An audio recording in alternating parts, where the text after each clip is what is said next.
Hello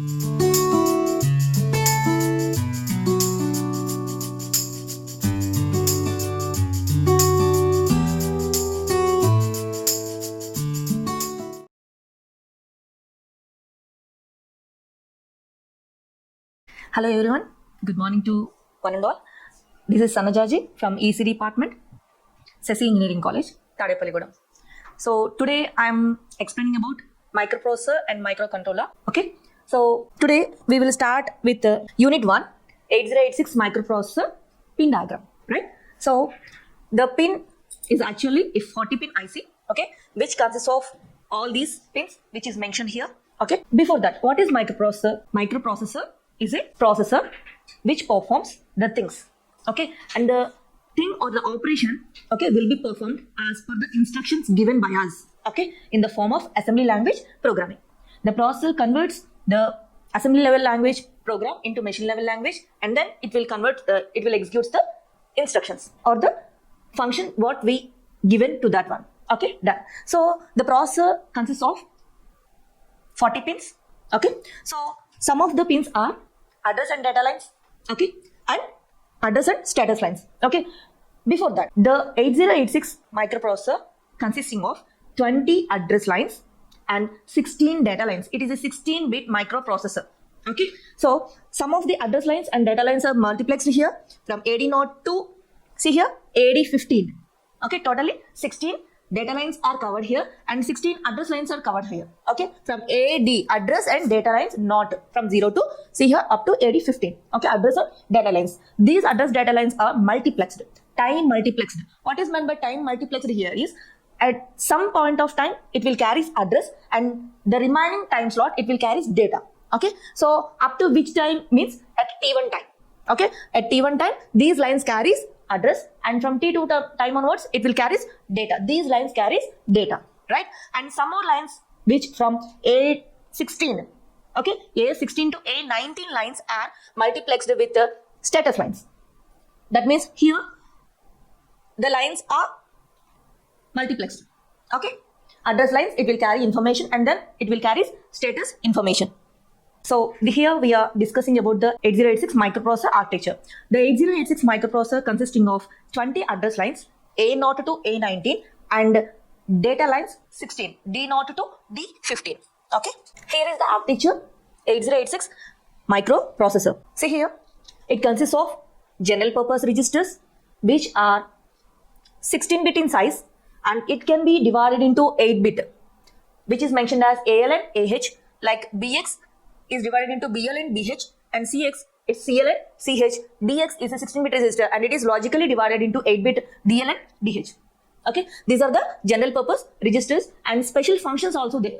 For this general purpose registers we will discuss. And these two are stack pointer and base pointer, and two index registers, data index and source index, or source index and destination index registers. Okay, these are the index registers. See here, some segment registers are there. Segment registers. Okay, what is the use of segment registers and how many segments are there? Here I am telling about the segments, right? Here we are having memory size of 1024 kilobytes or 1 MB. 1 MB. This is the memory size. The entire memory of 1 MB is divided into 16 segments. Each one size is 64 kilobyte. Each one size is 64 kilobyte. The different segments are used for different purposes. Suppose one segment is used for writing the code, then we will call it as code segment. One segment we want to store the data, then we can use that segment as a data segment or extra segment. Okay, suppose some interrupt related information is stored, okay, needed to store, then we will store that information in one segment, and that segment we will call it as stack segment. So depending upon the need or depending upon the data that we are storing in that segment is called as that particular segment. Like we are storing code, that termed as code segment. We are storing the data, that will be called as data segment or extra segment, like that, right? So these are the 4 segment registers. CSR, code segment register. What is the use of this code segment register? Already we are having code segment in the memory, and the starting address of that code segment is stored in code segment register. Okay, so segment registers are used to store the starting address or base address of the particular segment. Done. So all these segment registers are used to store their particular segment. Suppose extra segment register is here. It stores the starting or base address of the extra segment in the memory. Okay. And all these are 16-bit only. Okay. Here we are having 16-bit registers. All registers maximum here is only 16-bit in size. Okay. Right. Related to this one, what is the use of this address generation unit? Here we are having 16-bit registers, but we need 20-bit address. 20-bit address. So what we are doing is here, by using this address generation unit, we use this segment register address, which is 16-bit in size, and we are generating this 20-bit address here. See here, 20-bit address. How we are generating that 20-bit address? By using this physical address calculation. Okay, 10H into segment address. 10H into segment address. What is this? Here is 10H into segment address. Suppose the code segment register is having 2000. Okay, so what is this? Is simply 20,000. Okay, 20,000. Each one is 4-bit. Here is 20-bit address for doing the operations. For everything, memory is needed. To get the data from the memory or to access the memory, we need 20-bit address. Then we need to calculate the physical address calculation. That work is done by this address generation unit. Okay, next. Here is the instruction queue. What is this instruction queue? Each one is 8-bit in length, 8-bit. Okay, 8-bit. Here, how many 8 bits are there? Totally 16 8 bits are. This instruction queue follows first in, first out principle. First in, first out principle. What is first in, first out, and what is the use of this one is simply when the processor is ready to execute the program, it fetches the starting 6 bytes of data from the code segment into this instruction queue. Okay, from the memory, it will fetches the data and places it into the instruction queue. What is the use of this one is simply waiting time is reduced. Okay, how it will reduce this means execution starts. Suppose we started the execution, the processor is ready, it will fetches the data. Okay, so it will take the data from here to here to execute. Okay, not from memory. Okay, it takes the data from the instruction queue, not from the memory. What is the instruction queue responsibility? Is simply to take the data from the memory to the instruction queue. So whenever the first one out, the second one will occupy this first place, third one will goes into second place, and fourth one will goes to this place, and like that sixth place will be empty now. The next byte of that program or code will be coming to this sixth one. Okay, so like that it will get the data from the memory and it will give the data to the ALU to speed up the operations, like that only. Okay, right? So here ALU, we already know that the ALU is the main one. Okay, arithmetic and logic unit, it performs arithmetic and logic operations, right? And one more here, we are having flag register. What is the use of flag register? Simply, the flag is an indication. Okay, it may indicates the status, right? And it indicates that we are independent, right? So like that only. Here we are having a flag register which is a 16-bit length and it is having two types of bits. Okay, first one is control bits and the second one is status bits. What is the use of status bits? Status, it indicates the status. After the execution of the program, it will update, the processor will update the status flag bits. Okay, whenever coming to the control flag bits, the control flag bits are used to control the processor. Okay, like interrupt flag, direction flag, trap flag. Okay, all these will be there in the control flag bits. Okay, so flag register is categorized into one is status flag bits and the second one is control flag bits. Okay, so here is about the architecture. Coming to the special functions of these general purpose registers. AX is the only one register which is responsible for in and out transactions. In and out means this is the processor. Okay, when the data is coming from the outside to the processor, that it is in. Okay, so it is taking the data from the outside. Okay, so in instruction will be there. Okay, in instruction will be there. For that in instruction, AX will be used. Okay, for out means the processor giving data to the other devices. Okay, out, not the internal devices or the internal units. It giving data to the output devices. Okay, then out instruction will be used. Then also AX register will be used. So for in and out operations, AX register will be used. Okay, next one, BX, it is used to store the offset address, and DX is also used to offset address, to store the offset address. CX is the counter which is used to store the to load the counting value. Okay, when we are using loop type of instructions, or when we want to do multiple times the task, then counter will be used, then it is CX. Okay, some loop instructions will be implemented with the CX register. Okay, and one more thing, here DX and AX is having some more special functions. Okay, like that, suppose I'm using this one multiple operation mul DL. Here I'm indicating this multiplication and DL. What is this DL? Here I'm having DL, lower byte of DX register. Okay, it is a 8-bit. Okay, right, mul DL. I am using a multiplication operation, and I'm giving one operand which is DL, but not I'm giving second operand. It is inbuilt. What is this inbuilt? It is AL. That means mul DL only I need to write, but the inbuilt second operand is AL only, and the destination is also AL only. Okay, so what is the operation which is performed here is mul DL means AL into DL, and the result will be stored in AL only. Okay, the result will be stored in AL only.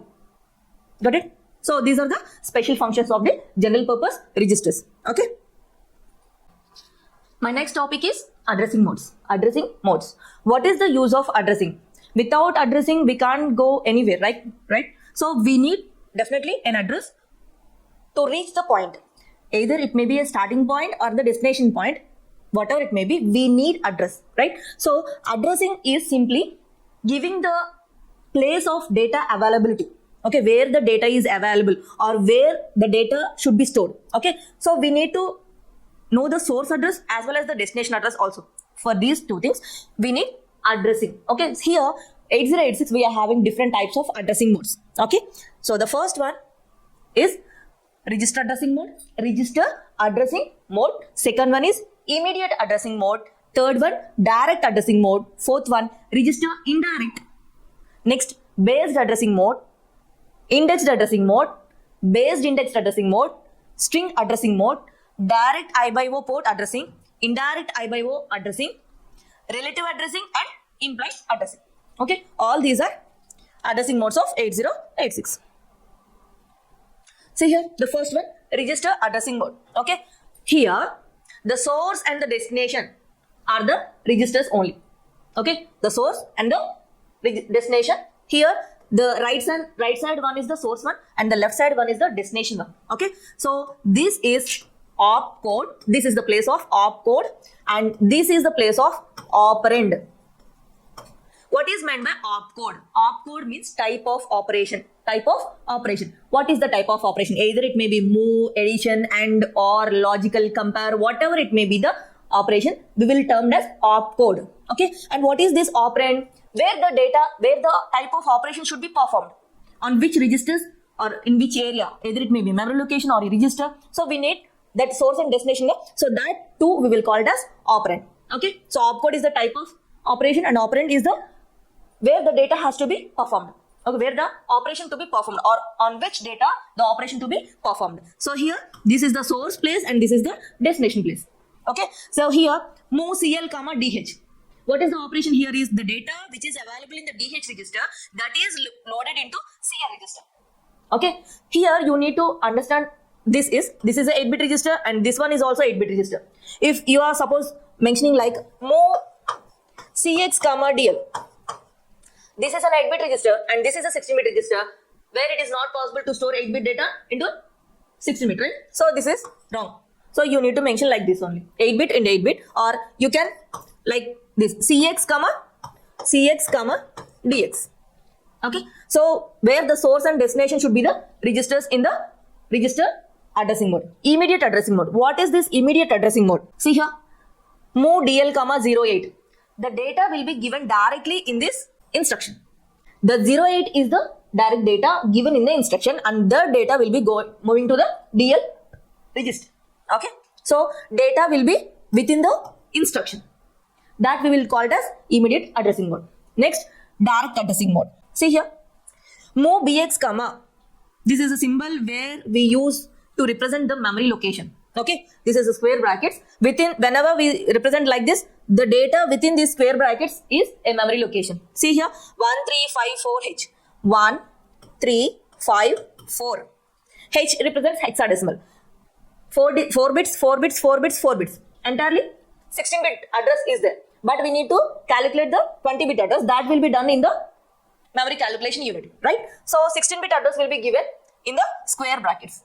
Okay, then we will call it as direct addressing mode. Directly we are giving memory location where the data is. Okay, that will be represented in the instruction. Okay, directly we are giving the address. That is called as direct addressing mode. Coming to the register indirect addressing mode. Register indirect addressing mode. See here, this is an example. Indirectly we are giving the address. Okay, whenever I am using these square brackets, that means it is a memory location. What is a memory location here? The bx content is a memory location. Suppose the bx is having, suppose move bx comma 2000h. Move bx comma 2000h. After that one, I am using this move cx comma bx. What it indicates that whenever I am using this one is a bx is a simply an address. What is the bx contains 2000? That means the processor has to go to the 2000 location and get the data from the 2000 location and move to the CX register. This is a register indirect addressing mode. Okay, next one, base addressing mode. What is this base addressing mode? We are using BX register. See here, I'm directly going to the example only. Why? Because when I am explaining this theory, you don't understand. That's why I'm going to here. Okay, what is this BX addressing mode? Simply BX plus some relative address. Okay, 08. And this both will be added and the result will be the address. That location will be the, suppose bx here having move bx comma 1000h. I'm loading before this one for better understanding only. Okay, so bx is having 1000h and some 08 value is there, right? So the processor calculates like this, 1000 plus 8, 1008. This is an effective address only. Okay, effective address only. What is this physical address? 10h into effective address. 10h into effective address. What is this effective address? 10h into 1008. That means